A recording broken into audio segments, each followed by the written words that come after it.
اعوذ باللہ من الشیطان الرجیم بسم اللہ الرحمن الرحیم۔ ناظرین و سامعین کرام،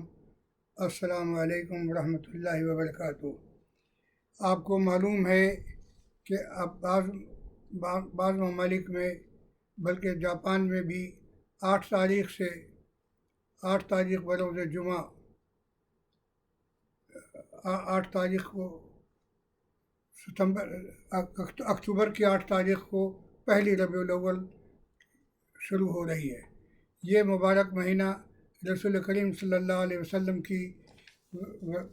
ولادت سے تعلق رکھتا ہے، اور لہذا یہ ہے کہ اس کی بڑی اہمیت ہے۔ اللہ تعالیٰ کا سب سے بڑا احسان انسانیت پر اور ہیومینٹی پر یہ ہے کہ اللہ تعالیٰ نے اپنے محبوب بندے محمد رسول اللہ صلی اللہ علیہ وسلم کو دنیا کی ہدایت کے لیے، زندگی میں ہدایت کے لیے اور آخرت میں ہدایت کے لیے، مرنے کے بعد کی زندگی میں ہدایت کے لیے اور عذاب الہی سے بچنے کے لیے، جنت الفردوس میں داخل ہونے کے لیے آپ کو رسول کریم صلی اللہ علیہ وسلم کو مبعوث فرمایا، اور آپ کے ذریعے سے ہمیں یہ تعلیم دی گئی۔ لہذا اس تاریخ کی اور اس مہینے کی بڑی اہمیت ہے۔ دراصل یہ ہے کہ اللہ تعالیٰ سے تعلق کے لیے رسول مقبول صلی اللہ علیہ وسلم سے تعلق نہایت ضروری ہے، اور یہ تعلق محبت کا ہونا چاہیے، احترام کا ہونا چاہیے، اور یہ تعلق اطاعت کا ہونا چاہیے۔ اللہ رب العزت کی شان میں تو بہت سی آیات قرآن پاک میں موجود ہیں جو ہو سکتا ہے کہ آپ نے دیکھا ہو۔ پہلے ایک شعر یہ سن لیجئے کہ محمد سے وفا تو نے تو ہم تیرے ہیں، یہ جہاں چیز ہے کیا لوح و قلم تیرے ہیں۔ اللہ رب العزت خالق کائنات مالک الملک لا شریک لہو نے اپنے رحم و کرم سے عالم انسانیت کی فلاح اور کامیابی اور ہدایت کے لیے لاکھوں انبیاء اور رسولوں کو مبعوث فرمایا اور دنیا میں بھیجا، اور فرمایا کہ ان رسولوں کی اتباع کرنے سے تمہاری کامیابی ہوگی۔ اور سب سے آخر میں حضرت محمد مصطفیٰ صلی اللہ علیہ وسلم کو اس دنیا کے لیے مکمل دین دے کر کے بھیجا اور مکمل تعلیمات۔ اب فرمایا الیوم اکملت لکم دینکم واتممت علیکم نعمتی ورضیت لکم الاسلام دینا، کہ آج ہم نے تمہارے لیے، اللہ تعالیٰ نے فرمایا کہ اے بندو، اللہ تعالیٰ نے اپنے دین کو، اپنے طریقے کو، اپنی شریعت کو، اپنے احکامات کو رسول کریم صلی اللہ علیہ وسلم کے ذریعے سے مکمل فرما دیا ہے۔ اور مکمل فرمانے کا مطلب یہ ہوتا ہے کہ اب کوئی چیز باقی نہیں رہ گئی۔ لہذا یہ فرمایا ما کان محمد ابا احد من رجالکم ولکن رسول اللہ و خاتم النبیین۔ چونکہ مشن پورا ہو گیا، اللہ کا پیغام پورا مکمل ہو گیا اور بندوں تک پہنچا دیا گیا، لہذا حکم ہوا کہ اب تمہارے بعد اور محمد رسول اللہ صلی اللہ علیہ وسلم کے بعد کوئی نبی انسانیت میں انسانوں کے پاس نہیں آئے گا، اس لیے کہ ہدایت مکمل ہو چکی ہے۔ فرماتے ہیں کہ پہلے کے انبیاء کرام کی تمام تعلیمات کو حضور اکرم صلی اللہ علیہ وسلم کی تعلیم میں اور قرآن کریم کے ذریعے سے مکمل کر دیا گیا، اور سلسلہ رسالت و نبوت اس طرح مہر لگا دی گئی کہ اب کسی قسم کا کوئی نبی یا پیغمبر کے آنے کا کوئی سوال ہی نہیں پیدا ہوتا۔ یاد رکھیے، اللہ کے صالح بندے اور اولیاء اللہ اسلام، قرآن، حدیث کی تعلیمات اور خدمت کرنے والے تو ہر دور میں پیدا ہوتے رہیں گے، مگر نبوت اور رسالت اور وحی الہی کا سلسلہ منقطع ہو چکا ہے۔ اب اللہ کے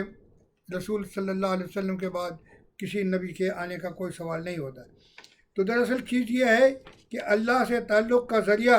حضرت محمد رسول اللہ صلی اللہ علیہ وسلم کی ذات ہے۔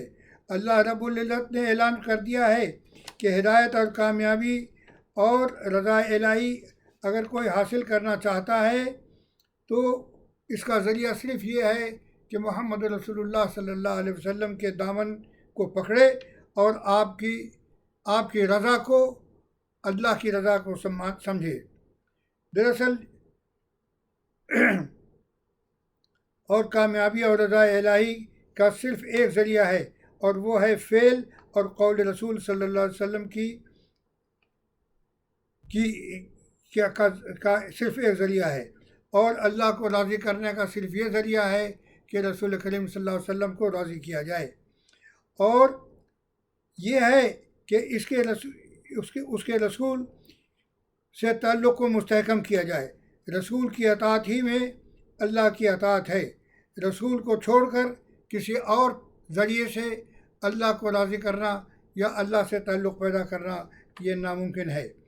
رسول کریم صلی اللہ علیہ وسلم سے تعلق کا مطلب یہ ہے کہ آپ کی تعلیم اور آپ کی لائی ہوئی شریعت، آپ کے دیے ہوئے احکامات کو اپنی زندگی میں سمویا جائے، اور انسان کو، دراصل دیکھیے، انسان کو جس سے پیار ہوتا ہے وہ اس کا طریقہ اختیار کرتا ہے۔ بعض اوقات لوگ فیشن میں بھی، بعض اوقات کسی اور ٹیچر کا،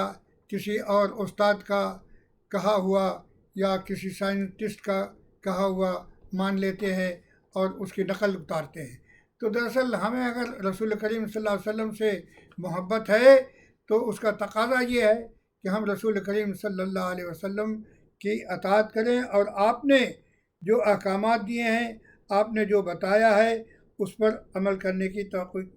کوشش کریں، اور یہی رسول کریم کی صلی اللہ علیہ وسلم کی جو رضا ہے، جو رضا اللہ کی ہے وہی رسول کی ہے، اور جو رسول کی رضا ہے اسی میں اللہ راضی ہوتا ہے۔ فرمایا کہ ان کنتم تحبون اللہ فاتبعونی یحببکم اللہ، اگر تم یہ چاہتے ہو کہ اللہ کی اطاعت کرو، اللہ سے محبت کرو، تو اللہ کے رسول صلی اللہ علیہ وسلم سے محبت کرو اور آپ کی باتوں کو مانو اور آپ کے اوپر چلو۔ دراصل یہ ہے مومن اور مسلم ہونے کی بنیاد۔ دراصل لا الہ الا اللہ محمد رسول اللہ کا جب ہم کلمہ پڑھتے ہیں تو ہم اس بات کا اقرار کرتے ہیں کہ اے اللہ، تیرے رسول نے جو کچھ بتایا ہم اس کو اپنی زندگی کا جز بنائیں گے اور اس پر عمل کریں گے۔ اگر یہ کام نہیں کرتے تو ہمارا محبت کا دعویٰ، اطاعت کا دعویٰ صحیح نہیں ہوتا ہے۔ اس مقصد کو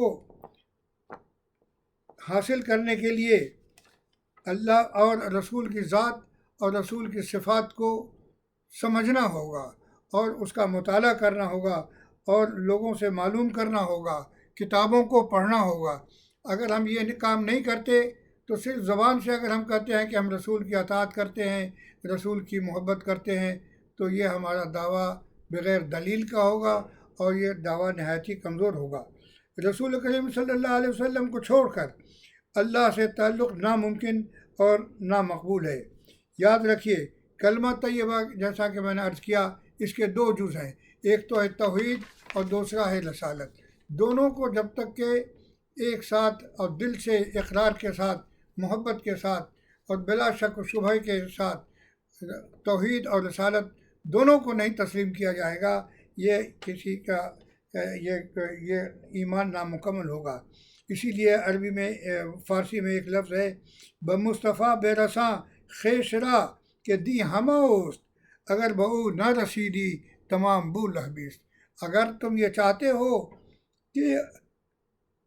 خود کو مصطفیٰ کے راستے پر لے جاؤ، محمد مصطفیٰ کے راستے پر لے جاؤ، اگر ان کے راستے پر نہیں جاتے ہو اور کوئی اور راستہ تلاش کرتے ہو تو تم ناکام رہو گے۔ تو سامعین اکرام، ہم درس قرآن یا درس حدیث اس وقت نہیں دے رہے ہیں، بلکہ سیرت طیبہ کے، رسول کریم صلی اللہ علیہ وسلم کی سیرت کے چند مقامات کو اور چند صفات کو مختصر گفتگو عرض کر رہے ہیں۔ اصل چیز ہے یہ ہے کہ محبوب رب العالمین سے محبت اور اطاعت پیدا ہو جائے، اور اگر ہمیں اللہ کی اطاعت کرنا چاہتے ہیں تو اللہ نے یہ ذریعہ بتا دیا ہے کہ تم محمد کی وفا کرو، محمد کی بات مانو، صلی اللہ علیہ وسلم کی بات مانو، تو اللہ تعالیٰ تم سے راضی ہو جائے گا۔ اسی کا نام ہے سنت، اسی کا نام ہے سنت رسول اللہ صلی اللہ علیہ وسلم۔ رسول کی عادات، رسول کی پسند ناپسند، رسول کی رضا ناراضی اور مکمل کا ریکارڈ، اس کا مکمل ریکارڈ احادیث کی کتاب میں موجود ہے، اور ہزاروں کتابیں اس چیز پر لکھی جا چکی ہیں۔ ہماری درخواست ہے کہ آپ ان کتابوں کو دیکھیں اور ان کتابوں سے اور ساتھ ساتھ یہ بھی ضروری ہے کہ ہم جو کچھ بھی علم حاصل کریں قرآن اور سنت کا، اور خصوصاً حدیث کا جو سبق حاصل کریں، جو معلومات حاصل کریں، وہ اپنی اولاد کو اور اپنے گھر والوں کو بھی پہنچائیں، اس لیے کہ یہ ضروری ہے کہ گھر میں ایک اپنے گھروں میں ایک ایسا ماحول پیدا کر دیا جائے، اور ایک ایسی ماحول پیدا کر دیا جائے کہ اس میں دین پر چلنا آسان ہو جائے۔ اسی لیے نہایت تحقیق اور چھان پھٹک کر کے بعد صحابہ کرام رضوان اللہ علیہ مجمعین، آپ کے ازواج مطہرات اور دیگر تمام اہل دین اور ائمہ کرام کے ذریعے سے احادیث رسول کی شکل میں ہمارے پاس رسول کی سیرت کا پورا ریکارڈ موجود ہے۔ ان کتب میں حضور کی زندگی کا ایک ایک واقعہ مستند طریقے سے محفوظ ہے۔ بعض لوگ ان ہیروں جواہرات سے فائدہ اٹھانے کے بجائے ناواقفیت میں موضوع اور جھوٹی اور نامکمل احادیث، نامکمل کہ فلاں صاحب نے یہ کہا، فلاں صاحب نے یہ کہا، یہ کہنے کے بجائے آپ سیدھے احادیث کا مطالعہ کریں اور وہاں سے علم حاصل کریں۔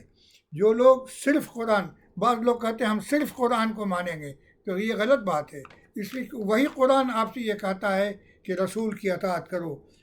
اب آپ یہ دیکھیے، ان کنتم تحبون اللہ فاتبعونی، اس کا مطلب یہ ہے کہ اگر تمہیں اللہ سے محبت ہے تو رسول کی اطاعت کرو۔ پھر فرمایا گیا ما آتاکم الرسول فخذوہ، جو کچھ بھی تمہیں رسول دے رہے ہیں اس کو قبول کرو اور اس پر عمل کرو۔ پھر آپ آگے آتا ہے من اطاع الرسول فقد اطاع اللہ، یعنی یہ حدیث ہے کہ جس نے رسول کی اطاعت کی اس نے اللہ کی اطاعت کیا۔ پھر آگے آتا ہے اطیعوا اللہ و اطیعوا الرسول، اللہ کی اطاعت کے لیے ضروری ہے کہ اس طریقے سے اطاعت کی جائے اللہ کی جس طریقے سے رسول ہمیں کہہ رہے ہیں۔ پھر فرمایا ان کنتم تحبون اللہ فاتبعونی، کہ اگر تمہیں اللہ سے محبت ہے تو ہماری اتباع کرو۔ پھر کہا گیا ان اللہ و ملائکتہ یصلون علی النبی، اللہ کا محبوب محمد الرسول اللہ صلی اللہ علیہ وسلم پر، اللہ کے محبوب رسول کریم صلی اللہ علیہ وسلم پر اللہ تعالیٰ خود درود بھیجتا ہے۔ درود یوں سمجھیے کہ آپ کے لیے، آپ پر رحمت اور آپ پر شفقت کرتا ہے، تو یہی حکم ہمیں بھی ہے کہ ہم بھی رسول کے اوپر درود شریف پڑھیں اور آپ کے ما کان محمد ابا احد من رجالکم، پھر ختم نبوت کا بھی اعلان ہو چکا ہے۔ تو حضرات، یہ چند باتیں تھیں جو آپ کے سامنے موٹی موٹی سی باتیں رکھی ہیں، اس میں زیادہ تفصیل میں جانے کا موقع بھی نہیں ہے اور میں اس کی ضرورت بھی نہیں سمجھتا ہوں، اس لیے کہ میں چاہتا ہوں کہ آپ کو صرف یہ ایک یاد دہانی میں کرا رہا ہوں، اور یہ یاد دہانی اگر آپ کے کسی کام آ جاتی ہے تو میرے لیے بڑے فخر کی بات ہوگی۔ ان تمام کتب کا مطالعہ کرنے کے لیے تو پوری ایک عمر درکار ہے، پوری عمر درکار ہے، لیکن یہ کہ روزانہ تھوڑا بہت بھی اگر مطالعہ کیا جائے تو مثلاً سیرت النبی شبلی نعمانی کی، سید سلیمان ندوی نے کی کتاب ہے، اس کا الرحیق المختوم ہے، رحمۃ للعالمین قاضی محمد سلیمان منصور پوری، اور اسی طرح سے نشان منزل ہے، اور بہت سی کتابیں ہیں جو آپ کے سامنے کتب کے انبار ہیں، لائبریریاں موجود ہیں۔ ہماری آپ سے التماس ہے اور آپ سے درخواست ہے کہ آپ رسول کریم صلی اللہ علیہ وسلم کی سیرت کا مطالعہ فرمائیں اور اپنے گھر والوں کو بھی اس بات کی تلقین کریں۔ اللہ تعالی ہمیں اور آپ کو عمل کی توفیق عطا فرمائے۔ السلام علیکم۔